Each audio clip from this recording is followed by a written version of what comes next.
तर मित्रांनो, मी प्रसाद निंबाळकर आणि आपण बघत आहात विजनरी टेकवर. तर पुढच्या काही मिनिटांमध्ये तुम्ही जाणून घेणार आहात की कम्प्युटरमध्ये OS कशा पद्धतीने इन्स्टॉल केले जाते. तुमच्या कम्प्युटरला बुटेबल पेनड्राईव्ह कनेक्ट करून घ्या. त्यानंतर तो पेनड्राईव्ह सिलेक्ट करा. सिलेक्ट केल्यानंतर तुमच्यासमोर काय अशी स्क्रीन येते. थोड्या वेळानंतर तुमच्यासमोर लँग्वेज सिलेक्ट करण्यासाठी ऑप्शन येईल.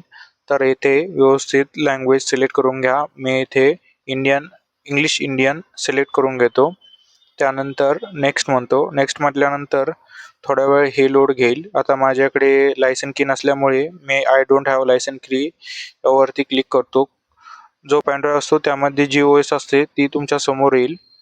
तर येथे जी OS असेल तिला सिलेक्ट करून घ्या आणि नेक्स्ट या बटनावरती क्लिक करा.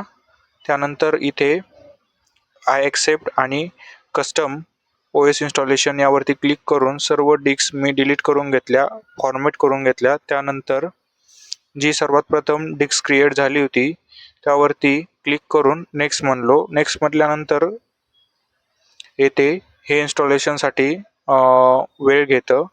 तर तुमच्या कम्प्युटरमध्ये SSD किंवा हार्ड डिस्क यानुसार हे इन्स्टॉलेशनसाठी काही वेळ घेईल. तर आता हे इन्स्टॉलेशन होतंय. मी तुम्हाला बुटेबल पेनड्राईव्ह कशा पद्धतीने बनवतात हे एका नवीन व्हिडिओमध्ये तुम्हाला डेमो करून दाखवेल. तर त्यासाठी तुम्ही मला इंस्टावरती फॉलो करू शकता आणि यूट्यूबवरती सबस्क्राईब करू शकता.